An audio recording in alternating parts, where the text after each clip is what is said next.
नमस्कार मित्रांनो, आज आहे माझा day 24 of 100 days transformation challenge. तर आज आपण पाहूया मिनरल्समध्ये पोटॅशियम आणि कॅल्शियम। पोटॅशियम हेल्प करते ॲसिड बेस बॅलन्समध्ये आणि पोटॅशियमच्या डिफिशियन्सीमुळे होतो muscle weakness, paralysis, mental confusion. Daily RDI आहे पोटॅशियमचा 4700 milligram per day for male and female.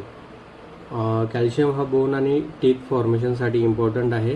कॅल्शियमचं ॲब्सॉर्प्शन रेग्युलेट केलं जातं विटॅमिन डीने आणि सनलाईटने। कॅल्शियमचं ओव्हर कन्झम्पशन टॉक्सिसिटी क्रिएट करते आणि कॅल्शियमचं रिकमेंडेड डेली RDI आहे 1000 milligram per day for male and female. तर मग चला पुन्हा भेटूया उद्याच्या व्हिडिओमध्ये।